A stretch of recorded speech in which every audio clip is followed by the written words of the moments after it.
Welcome to Relationships in Progress with your host, LaShonda Thomas of Lioness Counseling, where our motto is be you, be true, and enjoy the view. Please check me out at my website at www.lionesscounseling.com. So, today's topic, we're going to be talking about dating in 2018 because we all know dating ain't the same as what it was when we was younger. You know, those days when I remember getting a note in the middle of class saying, "Do you want to be my girlfriend?" Check yes, no, or maybe. Or sometimes they may have had a fill in the blank portion. You know, those days when dating was very, very easy. You get into a relationship, you get out of a relationship, and you move on with your life. Whereas now in 2018, there are so many relationships with people that are living together that has totally changed the dating environment itself. So I'm going to kind of talk about dating and the different phases of dating and what do we need to look for. And if there is any questions that I have missed or something that you want to know, once again, please hit me up on any of my social medias to post any of those questions so that I can respond to that and post another topic on that. So we always want to talk about dating and what to do on a first date and how to look and how much money to spend. And those are, to me, the trivial things that should not be spent as much time as they are given. In my mind, before you can even find a mate, before you can even label what you're looking for, you need to prepare yourself first. You need to prepare yourself to even be in a relationship, because being in a relationship is a commitment. That's real life. There is no easy way in, there's no easy way out. So the best advice that I can give to anyone that is trying to find their Mr. Right or Mrs. Right or their next wife or husband is to be who you want to date. Let me say that again. Be who you want to date. If you want someone that is financially secure, that is good with making decisions, and that is a great parent, then you need to work on those attributes yourself, because it is not fair for you to be totally reliant on someone to that extent. Because most people who have those things, who want those expectations, those are things they cannot do themselves. So they look for it in other people. But that becomes dangerous in the later years of your relationships when those underlying issues surface. So that brings us to the question, why would I want to date myself? Me, my husband is my exact opposite. But that does not mean I don't want to date myself. This means that my opposite works better than dating myself. The attributes that I possess or bring to my marriage are attributes that I would look for if I were dating someone in 2018. Why would you want to date yourself? Because you need to know who you are as a partner. Because we are quick to blame other people for not being who we need them to be, but we never think in our mind, were we what they needed from us? No, because we are not taught that. No one, no girlfriend, no homeboy gives you that advice. Is would you want to date yourself? Also, when you're preparing yourself to find your mate, you need to put yourself in place to even find a date. How can you find your next husband or wife when all you do is work and go home? When do you find the time to meet people? You think you're just going to bump into somebody one day at the grocery store and it's going to be, our fairy tale magical ending, love at first sight? Nah. It doesn't happen like that. It really does not. You need to put yourself in place to find a date. Get out of the house. Be more social. And I'm not talking about going to bars and drinking in clubs. That is not what I'm saying. That is not what I mean at all. Please hear this when I say that. That is not a good place where you want to find a date. I mean going to the grocery store, going to church, going to open mic nights, listening to spoken word, going to sporting events, whatever is your thing, Comic-Con. Get out of the house. Put yourself in places that you want to find a partner in with shared expectations, shared interests. If you are super busy like me and you don't have time for all that socializing and stuff, or talking to your friends and playing blind date and hooking friends up with each other, then you need to turn online for dating. Now, I get it. Us black folks, we do not like to say we are down for online dating. Trust me, I was one of those people too, once upon a time. until I met my husband and my life changed. Online dating, in the way that my husband put it to me, and it made the most sense that it has ever made, is an introduction. Just like you would bump into someone at the store or bump into someone at a sporting event, you introduce yourself. Hey, so and so. You give a very short conversation. Here's my number. We should go out sometime. When you meet someone online, that's exactly what you just did. I gave you my contact information. You can read my bio about what I'm looking for, and then we can continue this on from here. It does not, online dating is what you want it to be. You don't have to spend very much time texting each other and messaging each other. You know, you can, like I said, get the introduction. This is someone I want to date. Message, let's go on a date. Boom. Shut the site down. You no longer have to be dating online anymore because now you have met in person. It becomes an issue when you're trying to date someone that lives far away and you can't see each other. Then that's when you get catfish and all those other issues that could come into play. But that's not the conversation of this. That may be a topic of a future session now that I'm thinking about it. So if you are preparing yourself and growing yourself to get ready to find that your next dating partner, a good exercise to figure this out is to write your own bio. Just like if you're on a dating website and it normally has, you know, I'm a fun person, fun-loving person. I love cats. You know, I love to play basketball and I'm very close with my mom. I'm seeking someone for a long-term relationship. That type of bio is what I mean. Write that for yourself. Read it out loud. Does this sound like someone you want to date? Do you sound like a good candidate? Write it out and see what you look like on paper, because we can't step outside of ourselves and see us in the way that the world sees us. But when we do activities like this by writing our own bio as if we were on a dating site, we can get a small snapshot of how we are seen to the outside world. And another question you need to ask yourself is, are you even ready to date? Too many times, me as a therapist, I have heard people wanting to find a relationship, but they're not even ready to date. They have not even moved on from their past relationship. They're still grieving their own past relationships. So you need to ask yourself, have you shed the skin of your ex? Are you still with them? Are you still tied to them? For example, people still want to be friends with their exes and they spend all their time together and they still continue to do activities as if they were together, but they're no longer together. You haven't got rid of them. You're essentially dating them without the title. That does not leave room for a new partner on both sides because there are still feelings that need to be resolved. And anytime you're in a long-term relationship, a committed relationship that you are so in love with someone, you can't end that relationship and tomorrow be in a brand new relationship. It doesn't work that way. We need time to heal, time to repair, time to put putty in those holes that we need to fill that someone else left us. Another question you need to ask if you're ready to date, have you cleaned up the debris from your past relationship? Just like when a tornado hits or a bomb or anything of the sort, a plane crash, car wrecks, anytime mass chaos happens, there is normally debris that is left after that chaotic event. The actual event itself was cleaned up, but there are still pieces along the freeway that you find a month after that. That is the same way in our relationships.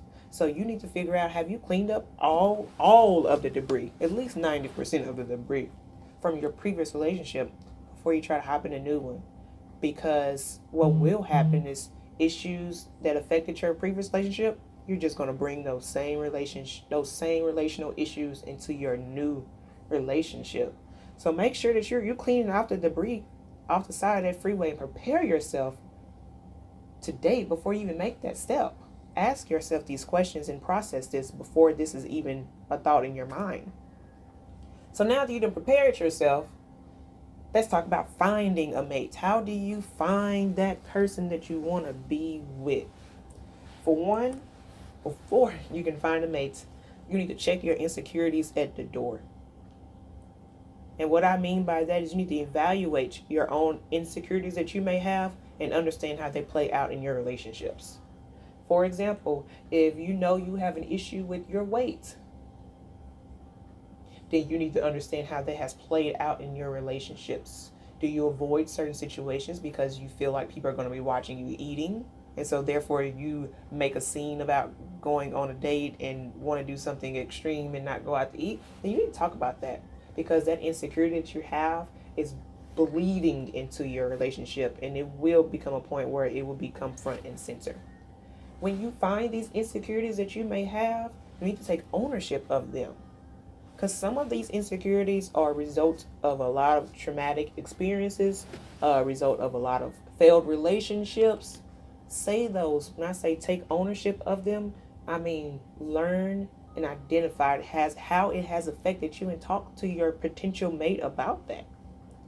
If you know this is an issue that you have, put it up front and center so that both parties can make an informed decision as if they're ready to deal with that level of insecurity. Because there is nothing more irritating when someone presents themselves in a way that they're really not. And then by the time you find out those insecurities, you're already invested. And then you feel bamboozled because you feel like, they presented themselves in a light that they really wasn't. And they wasn't honest and truthful with you. Take ownership of that from jump. So go ahead and start listing some of those flaws and some of those reasons that your relationships failed previously, so that you won't have the same problems time and time again. Also, when you're trying to find a mate, you need to figure out, what are your expectations? What do you want from a relationship? Do you want a short-term relationship? Do you want to just be dating? Do you just want to have a sex buddy? Do you want to have a side piece? Do you want to be married? What do you want? And to say that day one, because I can't stand it when people meet people that don't want to be married, and they know this from jump, but 5 years down the road, they're upset because this person doesn't want to marry them.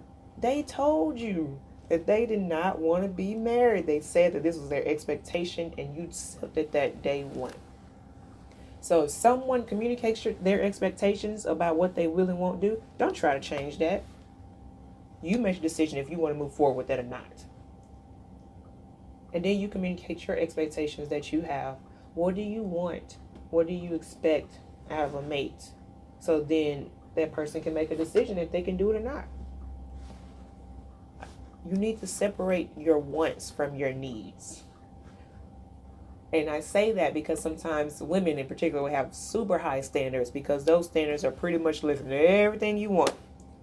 But it's not necessarily what you need. Because sometimes what we want and what we need are exact opposite from each other. Try to find the mate that you need. Because the mate that you need is going to hold a whole lot more value than the mate that you want. Because the mate that you want may not be what God has for you. It may not be the person that you need. Be open to rejection. If you're out there looking for something, you got to put yourself out there when you're trying to find somebody. Because truth be told, not everybody is going to want to date you. Like, we all like to think that, we there's catch, because I know you can't tell me nothing. Anybody who knows me know I feel some certain way about myself. I can think that everybody in the world want me, regardless of sexual orientation. But that's just me. But you have to understand that not everybody wants you, no matter how good of a catch you think you are, no matter how many of those stereotypical needs that you can say that you fulfill. Not everybody wants you. Be vulnerable. Be open and say, this is what I want. And if someone says, well, I can't meet those needs, then that's okay. That's a rejection I'll take any day. I'd rather you reject me day one than to wait until I done fell in love, got feelings involved, we done had kids before you want to reject me. And now it's a whole lot more complex and complicated. Time is the one thing in life we cannot get back. So go ahead, put it all out there day one. So I won't get my feelings hurt, because I don't even know you at this point. I don't even have an attachment to you. So if you choose to exit stage left, then I'm okay with that. And I can go right, and we go our separate ways. But be upfront about that so people can make that decision. So what are we doing on a first date? What is a good first date? First thing I say when I'm talking to people about dating is the first date should be the place where you can really talk. Don't go to the movies. You can't talk in the movies. All you do, you can just hope that somebody may grab your hand, or hope they may laugh in your ear, or hope they may put their head on your shoulder. No, that's not a good first date.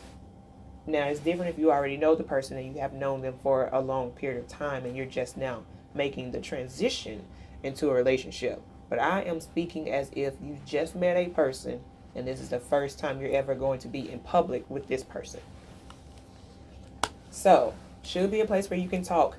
Also, guys, do not spend too much money on the date. Yes, I am being stereotypical when I say guys. That does not mean that guys are obligated to pay for the first date.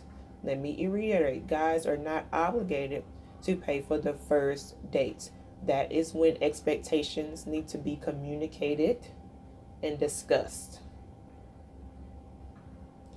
Both parties should have enough money to cover whatever they need in case the other person does not choose to pick up the check.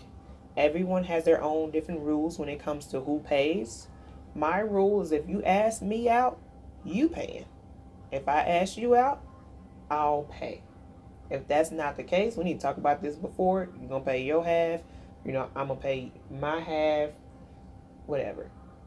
The guy doesn't always have to pay. The girl can pay too. In same-sex dating relationships, same difference. It doesn't matter. Just need to be a clear expectations on who is going to pay, but always bringing money to count for yourself in case you need to split the bill. And I say don't spend too much money on the first date, guys, because you can be taken advantage of. There are plenty of women out here that will go on dates just to get a free meal. And I'm not even exaggerating. There's a lot of women just want to go to this place they've been wanting to go to, or they just hungry and they know you've been wanting to take them out on a date, or they just want to do something because they're tired of sitting around in the house, even when they know from jump they have no desire in pursuing this relationship anymore. They just want to go have a night and have a good time, and you were there. So that's why I say on your first date, don't be trying to break bread and stunt and show off. There is no need for you to show off, because you're going to show off and you're going to get your money took. Don't do that. Go something that's mild mediocre. Now let me say this. That does not mean take your date to no McDonald's, no Taco Bell. Because I promise you, if you told me to go to McDonald's, Taco Bell, I would have showed up and told you, no, we ain't going to do that, because I ain't no McDonald's, Taco Bell type of chick. That's for some other chick. Now, I'm not saying you need to take me to Papa Do's on the first date. But can we go to Applebee's, Chili's, Fridays, one of those type of restaurants in that genre, to where we can talk and have a conversations? Or, like I say, when people say, let's go out for drinks, that's always a bad sign.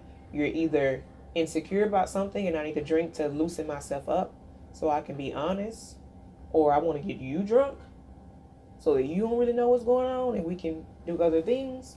So please be careful when someone says they want to take you out for drinks. It's okay to have a drink, but you don't need to be getting drunk if you don't know, because that's how bad things can happen.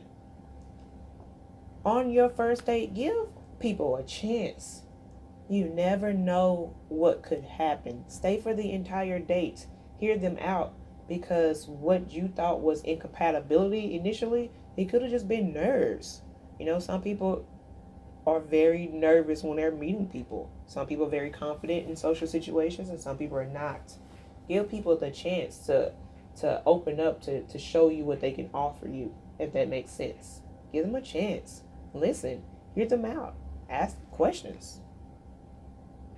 Because a lot of times people will surprise you if you allow them to surprise you. Also, on your first date, clearly, you hear me say clearly, communicate what you're looking for. If you just want to have sex, say that.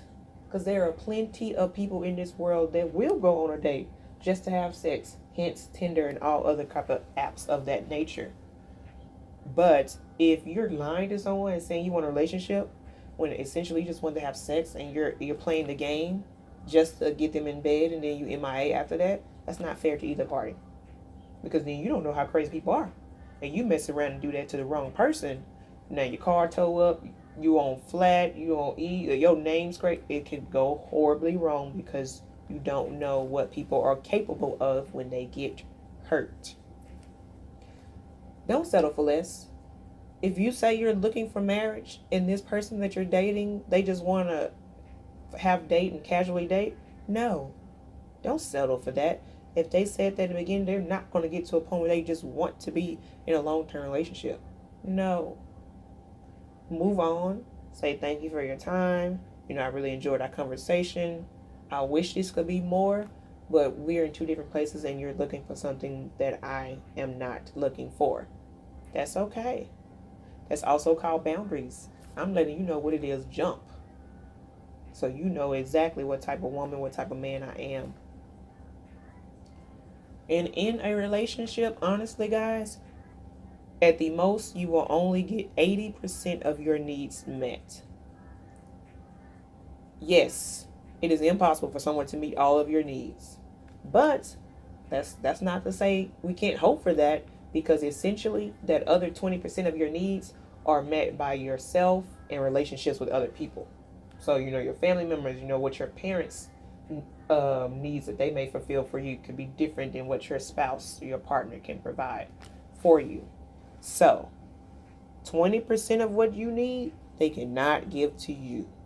Don't waste time arguing and trying to find someone to meet that 20%, because then you're going to mess around and trade that 20 for 80. So now you're getting 20% of what you need and you're missing 80%. Then when you get that way, that 80% starts to look real good. Real good at that time, because now I ain't getting nothing anymore.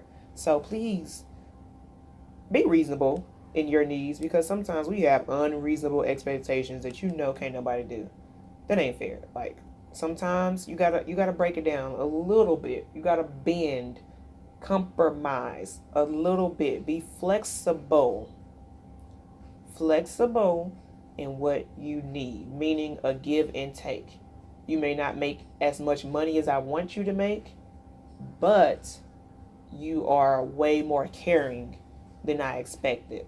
So therefore, those needs balance out. And so now we're moving from the first date. We're talking about courtship, dating, whatever you want to call it, talking to each other. Because, we like to use all these other different words that mean the same thing as dating. So, courtship is the word that I'm going to use today. So, when you are dating someone, when you're courting them, the first thing you do is establish boundaries. The first thing you need to do is establish boundaries. Meaning, what does this mean? Meaning, I don't want you to talk to any other women. I need you to call me once a day. We need to hang out every weekend. What does that mean? I don't know. Establish those boundaries of things that you will and will not tolerate. Communicate your expectations again. I know I just talked about communicating expectations on your first date, but when you make the decision to actually be in a relationship or to be courting, you need to make sure that those expectations are understood. Because, real talk, most of us cannot be told something once and remember it, or we think you're serious enough about it. When something is discussed multiple times, and that conveys the severity of the situation and the need for it to be taken seriously. Never assume anything. Your understanding of relationships and my understanding of relationships is very different. Like, we can be dating and we can be going out every weekend and hanging out, and I feel like we're getting to the point of relationship, whereas you may feel like we already in a relationship because we see each other every weekend and we talk every day. But that wasn't communicated. And so now when someone posts something crazy on social media, now there's an issue because that expectation was not communicating about us being in a relationship or not. Because we all live in the days and time of social media. If you ain't official on Facebook, then you ain't official. If you ain't putting you dating so-and-so or in a relationship, it ain't even real these days. But don't assume. Because when you assume, you make an ass out of you and me. My third grade teacher told me that all the time, so it's stuck in my brain. Spend more time talking and less time on activities. In the beginning of relationships, guys are trying to impress and woo, and they come up with creative dates and fun things to do because they want to impress. I'm gonna say, don't do that. Spend money once you have gotten already to that points where you're in love and you know this person is not going anywhere, and so you get more return on your investment, so to speak. Get more dividends.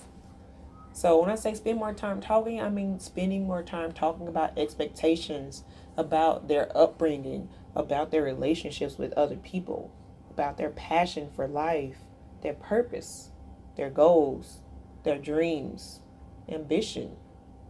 Those are the things that I'm talking about when I say spend more time talking and less time on activities, being physical and doing stuff. Because we don't need that all the time. We need to talk. We need to figure out, are our needs in line with each other, and can we move this to the next stage? Take your time to get to know one another. Sometimes people just rush so quickly as if they feel like somebody gonna take them off the market, and and they quick to be living together next week. And I say this especially as a joke to my lesbian community. My best friend is lesbian, so I can say this, and plenty of my friends are, is that they have a joke that their relationships come with a U-Haul attached. Because the next month out of being together, they're living together, and that is real talk. That's for real. That's real life. And so, take time to get to know someone. You should not be moving in with someone after knowing them for a month. Because when we first meet someone, we put our best foot forward. We show them all of our wonderful traits that we have, that we put them on display so we can hide those flaws that we have. It can hide those things that we're shameful of. And then those don't come into play until the wrong time. And then you be like, dang, I wish I'd known this beginning. That was your fault. It wasn't them. It wasn't their fault that they didn't communicate that to you. It was your fault for not asking and talking to them. You just got. It is what it is. Look for those red flags in a relationship. When I say red flags, I mean anything that would determine that they are not the person that you need. Red flags oftentimes imply abusive behavior, or red flags that they are not the person for you. So what is a red flag to me, period, is if you 40 and you live with your mama. What is going on with your life, and why are you 40 when you live with your mama? Red flag. 2, if we are in public and guys are looking at me and you automatically get the yelling and screaming or get possessive, red flag. If you get angry and you throw something at the wall and shatter it after me knowing you for a week, red flag. If they lie about their age or lie about having kids, red flag. Red flags are pretty much dependent on your expectations and what do you need and what is a healthy relationship. Any red flags pretty much indicate unhealthy behaviors that that could kill a relationship. Don't bring this partner around your family and friends until you're serious. When I say this, because then that gets other parties involved, and sometimes people mistake that as meaning that we are serious just because you introduced me to your best friend. But not everyone thinks the same way, and they just feel like we were just all hanging out. And I want to hang out with my bestie, and I want to hang out with you, and this is where we all just met up at because we just wanted to spend time. So, please discuss what that means when you're meeting friends, because I know if it's me and you taking me around your friends and family, then I'm personally gonna feel like, oh, we must be doing real good. We in this phase of our relationship, or you looking for this and you looking for that. So I'm feeling real confident about my position in your life at that moment. When you are dating, courting, please discuss any baggage that you may have. If you got baby mama, baby daddy drama, that needs to be discussed up front, so this person can understand. If you got a crazy ex, they like to fight all the time and embarrass you in public, discuss that. That is baggage. If you have children, discuss that. That is baggage. If you have poor finances, that is baggage. Discuss that. Baggage is anything that can make you less desirable to a potential mate. Discuss those. Put it all, like I said, if you put it on the table day one, you won't get your feelings hurt.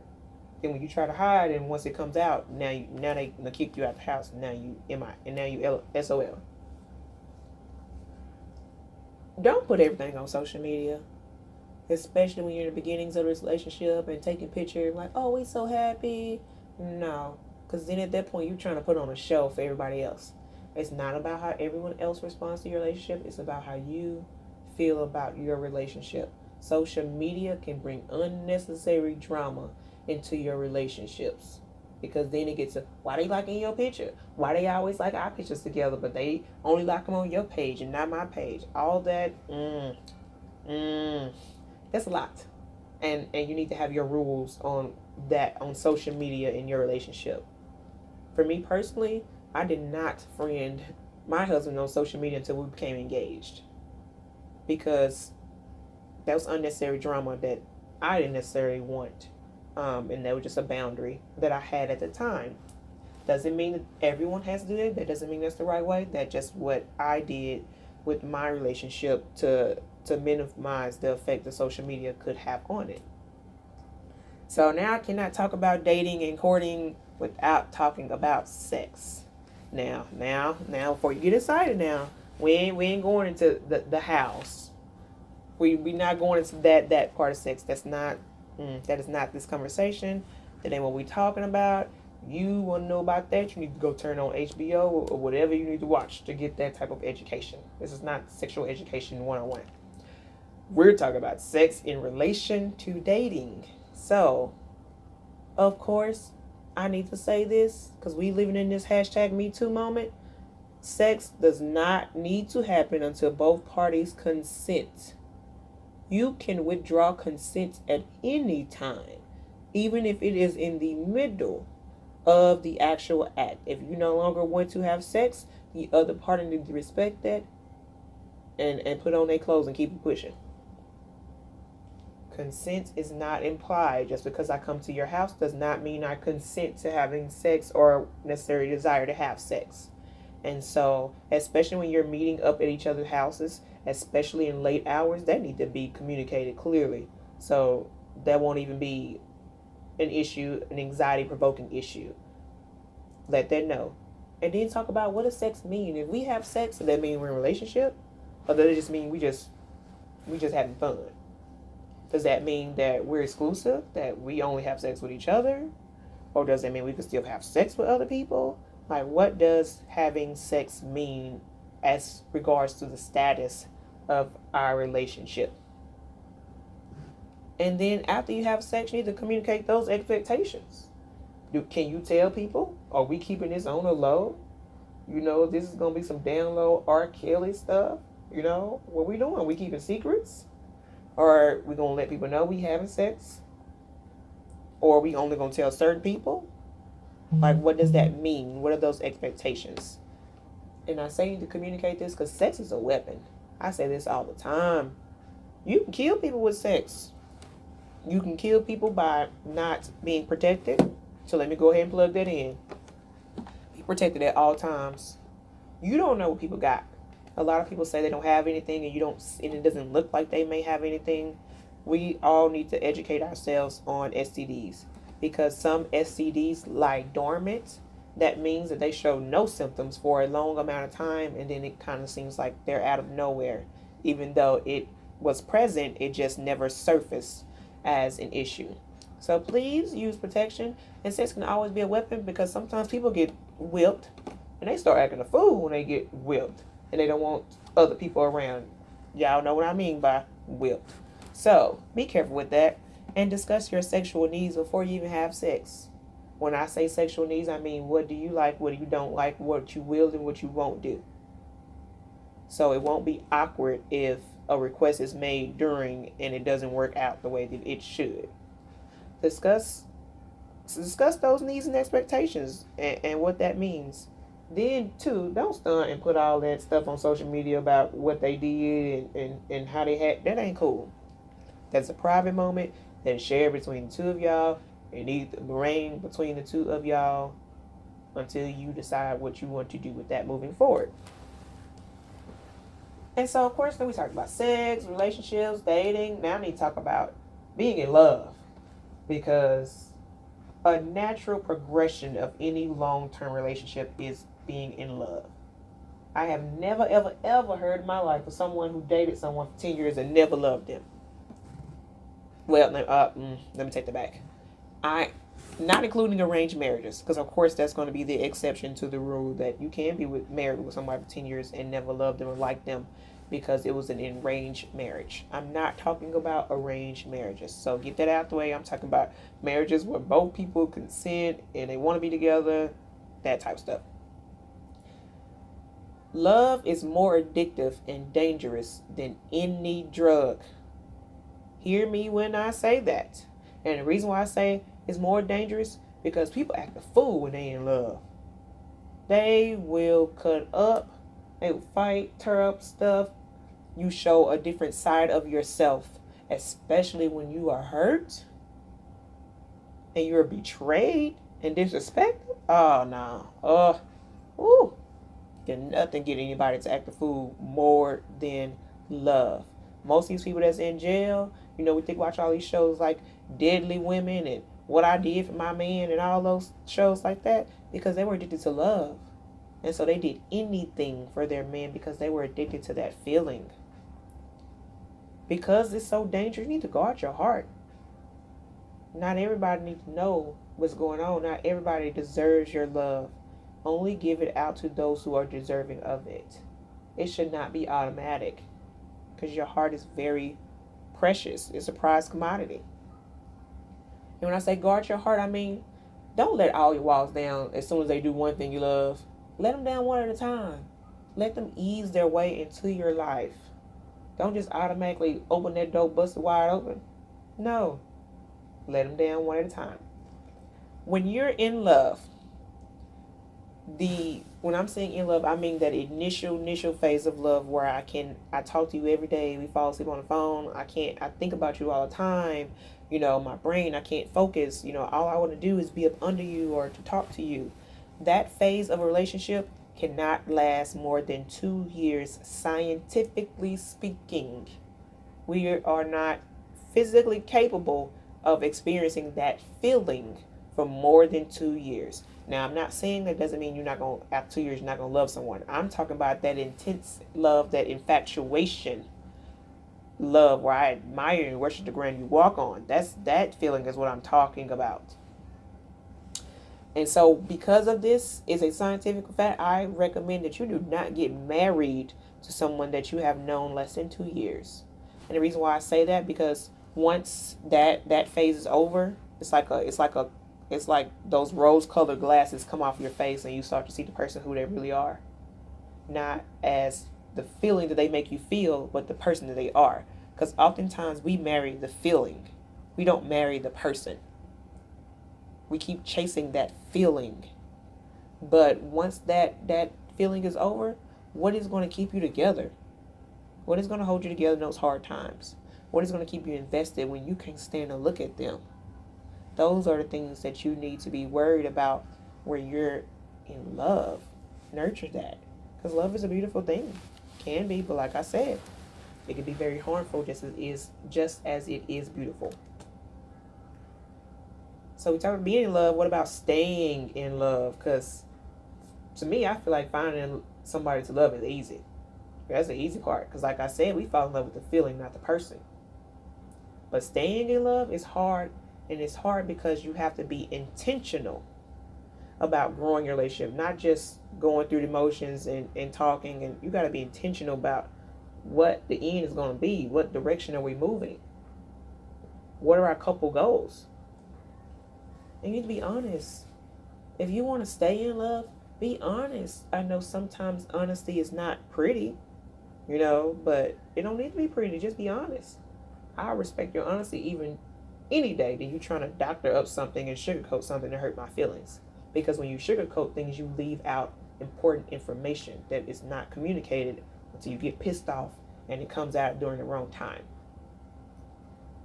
Take ownerships of your wrongdoing in order to stay in love. When you screw up, say I'm sorry and move on. Just like when you was a kid on the playground, what your mama say, go tell you sorry. Regardless of if you felt justified about the action or not, what you are apologizing is for the effect that it had on your partner. Take ownership. We mess up. We're humans. We're not perfect. Sometimes we screw up. Just say I'm sorry. And sorry is an action verb. Do something. Show that you're sorry. Don't keep doing the same thing over and over and over. When you do the same thing over and over, you're lying and you're not taking ownership of your wrongdoing, which is the exact opposite of what I'm telling you to do right now. Another thing you need to stay in love is you need to show appreciation and gratitude. No one likes to feel like they're being taken advantage of or that they're giving way more than their partner is giving in a relationship. Say thank you sometimes. I love you. I appreciate you for dealing with my foolishness, because we all can act very foolishness. We all know we got that side. We all can cut up. We all got our little inner ratchet. Y'all know what I mean by the inner ratchet. We all have it. So appreciation for dealing with my inner ratchet. And also keep unhelpful people out of your business. Ooh, this is more for women than it is for men. Stop asking for relationship advice from your friend that been divorced 5 times, got 6 kids by 3 different baby daddies, and done had every relationship drama that you could ever have. Stop asking them. Ask the friend that has a relationship that is going well. And then, of course, before you're talking to your relationship about outside of that, you need to talk to your partner about that. Of course, you don't need to talk to them about what is said, but you need to be okay with who is being said to, what's being communicated, because what if they say something in the wrong time and your partner look at you like, I thought that was a private issue. Don't hold past issues over each other. In order to stay in love and to get to the end, don't be holding past issues over each other. If you forgave somebody, then forgive them. Don't bring it up every time you get mad. That does not imply forgiveness. That implies that you're holding a grudge, and I'm using this to my advantage every time I'm upset so you can understand how much you truly hurt me. That is not working or helpful. Let it go. If you want to grow in your relationship, sometimes you just got to move on. Not every problem that you have can be resolved. Sorry. Not everything has an easy solution. But don't hold it over each other's head. Try to work it out. Try to do something different. Doing something. Don't just be high-sided and just blowing steam. Do something. And last but not least, in order to stay in love, you got to learn how to communicate and resolve conflict appropriately. You got to communicate your needs. Like I said, if you do this earlier from jump in your relationship, then these skills will become naturally. And learn how to resolve conflict. You will have conflict. A good relationship does not imply the absence of conflict at all. If you tell me you've been together with someone for a year and y'all have never argued, never fought, then y'all got a fake relationship and y'all lying to each other. You ain't even being honest. That ain't even real. That is impossible to happen. And so another way of being in a relationship is now we're in the phase of where cohabitation is running rapid.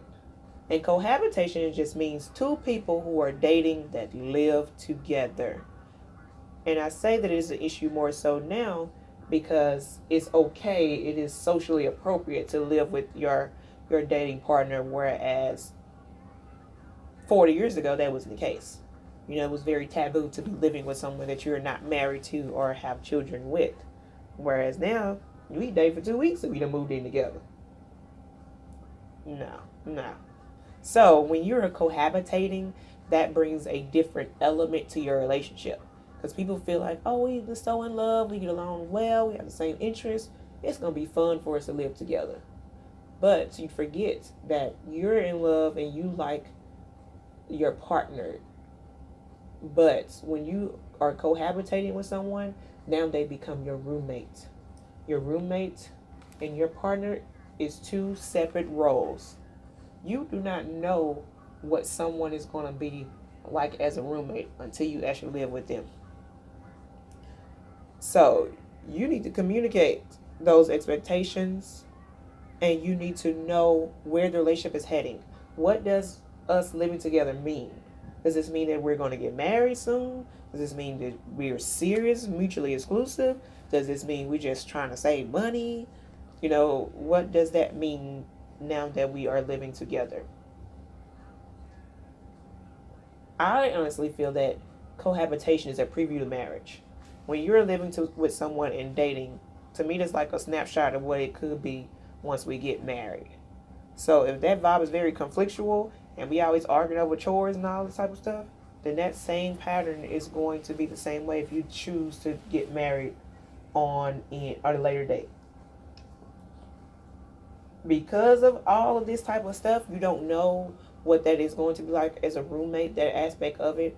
I am always pro premarital counseling so that you can iron out a lot of these details before you make that step, because we only see what we want to see, and sometimes we need an outside person or professional to pull out what is really going on.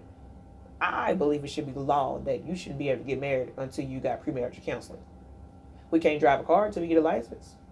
I can't practice therapy until I have a license. Your doctor can't practice medicine unless they have a license. Why can't we do this? By the way, I did do premarital counseling, FYI. So I'm not a hypocrite on that point. So I'm kind of talking about marriage. So let me just go ahead and dive into marriage real quick. Like I said before, wait 2 years before you get married. Once you got out of that infatuation stage and really to see that person for the person they truly are, and not the feeling that you want to have. Don't marry someone who doesn't respect your family and friends. If they don't respect your family and friends, it is only a matter of time before they don't respect you. And you got to understand, when you don't just marry that person, you marry their family. So if you can't accept their family, you can't accept them. Don't marry a person with the expectation that you will change them. Woo, this is hard right here. Matter of fact, it brings me to a couple sessions that I had last Wednesday, in which the guy was discussing that his wife is not as affectionate as he would like, but he is more upset of himself for making it an issue because she was never affectionate in their dating years. Now, they have been together for 7 years at this point, but he feels bad that that's what he wants, and he's upset that he's not getting that, but also understanding that she was never affectionate ever in their relationship. Don't marry somebody that you done broke up with 20 million times. If y'all done broke up 20 times or more times than you can count on both of your hands, your marriage is going to be the same way. Because marriage, you can't just say, I'm mad, oh, we broke up. No, you done sign paperwork. They are entitled to all your benefits. They are entitled to everything that you share. You can't just do that. I'm sorry, it doesn't work that way. Also, when you get married, I feel like this is something we don't do, especially in the Black community. We don't discuss our parents' relationship. If you see me for counseling, you will hear me say this over and over again. Your parents' relationship is the first relationship you see. How they relate to each other will affect how you relate to your mate, because you subconsciously are learning how to be in a relationship from your parents. So if abuse happened in your parents' relationship, you are more likely to have an abusive relationship. If your parents divorced, you are more likely to divorce. If your parents was in a happy, stable marriage, you're more likely to have a happy, stable marriage. And that doesn't mean that you're going to repeat your parents' marriage. I'm just saying you have a higher likelihood of having some of those issues. And it also affects your expectations or your views on what a marriage is. So you need to discuss that. So with all this being said, talking about dating, finding a mate, cohabitating, marriage, this brings me to the question that I know a lot of y'all are already thinking in your mind, that you were thinking as soon as you start to listen to me. Why is it so hard for me to find a mate? That's a loaded question, because of course that's more of an individual thing. But I'm just going to give you an overview of some of the top reasons why you haven't found a mate. One, you're not looking in the right places. If you keep picking up all your dudes and your chicks at the club, come on now. You know that's temporary. That's for fun. That's not for long-term relationships when you meet people in those places. And I'm not saying that you can't find the perfect spouse in those places. I'm not saying that at all. I'm just saying there is a lower likelihood that you will marry someone that you met in the club versus someone you met somewhere else. Also, you need to be worried about types. Be wary of types. Because when you have a type, you essentially date the same person over and over, and then you be mad at them wondering what is going on with you and why you keep attracting this type of person. Because you keep dating the same person. Stop dating. You have these people. I want my man to be in between 6'2" and 6'5", dark skinned, athletic, make at least $60,000 a year. You know, I'm like, that's a lot of people who fit that criteria are the same. Be careful for that. Spend more time working and alone than in social situations. If you're spending more time at work than anything else, how you gonna find somebody? Now that's different if you find your person in the working environment, because that is happening way more frequently than what it was once, according to recent research. But if you're like me and you're a therapist, I work by myself, so I don't have any coworkers. Or when I was in a therapeutic environment, there are not that very many male therapists. So that would not have worked for me. Then too, I don't want to date a therapist. Just being real, I don't want to date no therapist. Another reason it could be hard for you to find a mate is that you have issues to fix. Because at the end of the day, if all of your relationships are ending the same, you are the common denominator. So you need to figure out what are you doing in these relationships. If all of your relationships are ending the same regardless of the person that you're dating, that means that's you. That's not them. You just keep looking for to place the blame in other situations instead of taking ownership of that. Another reason you may not have found a mate, because it's always hard to find something if you're looking for it. I don't know how many times I can lose something in the house. Turn the house upside down looking for something. Swear I covered every crack and crevice. A week later, as soon as I stop looking for it, it pops up out of nowhere. Relationships happen that way too. Sometimes the unlikeliest of people are the people that we should be with. And then sometimes you just have too high standards. They're too rigid. Your standards to a certain degree need to be flexible. There needs to be some give within that. Because remember what I said, you only get 80% of what you need. So you need to go through that list. And once again, like I said, initially when you're trying to prepare yourself and you make that list of your wants versus your needs, this helps you avoid those super rigid standards and inflexibility. So if you found someone, how do I keep what I have? For one, you need to keep doing whatever you did in the beginning to get them. Because a lot of times we feel like once we got them, we ain't got to do all that no more. You know, that's too much work. I got you. What I got to spend all this money for now? Nope. Because you presented an image to me that I wanted, and that's what I married. I didn't meet this new person. I met this person I want. Gratitude and appreciation go a long way. Gratitude and appreciation goes a long way. Tell people that you appreciate them and that you are thankful that you met them and you are appreciative of any positive changes that they may have made in your life. Make your partner feel desired. Keyword desire. Make them feel like they're the only person that you want. Another way to keep what you have is to keep unhealthy people and behaviors out of your relationship. Keep all that foolishness out. Alcoholism, drug abuse, ratchet stuff, all that out of your relationship. Another way, the biggest way I feel like you can keep what you have is to have fun together. Statistics show time and time again that couples who have the most fun together, that laugh the most, especially when their laugh is in sync, are the most successful relationships. And so spend time with each other having fun. Because sometimes the only time we spend together is watching TV and fighting. That ain't okay. No, we're going to never grow and we're never going to keep each other, because there's only be a point in time where I'm tired of the same stuff. Then also, me being a therapist, let me add that in there. You need to seek counseling before it gets to the point of no return. Because oftentimes in my office, I'll get couples who are already pretty much done with each other. They already got one foot out the door, and then they expect you to make a miracle and make them want to be together again. Like, no, that's not how that works.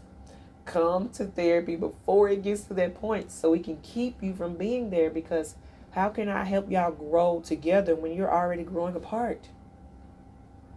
You got to help therapists out. We're not miracle workers, boo-boo. Y'all still got to do work too. We don't do all the work. And you can't do work if you already out the relationship and you just going through the emotions. So, now that I have given you all this information about dating in 2018, I want you to go out and find the perfect mate that's for you. Hear me, perfect mate for you. There is no perfect people, but there is someone out there that is perfect for you, that matches what you need. Now, of course, like I said, if you have any questions regarding any of the materials that I have presented, or if you want to book me as your therapist, visit me at www.lionesscounseling.com. You can catch me on all of my social media at Lioness Counseling on Facebook, Twitter, and Instagram. I love hearing feedback from people, regardless if it's positive or not. I just like to hear feedback because that helps me grow and helps me meet the needs of the community at large. So this has been your host, LaShonda Thomas. Be you, be true, and enjoy the view.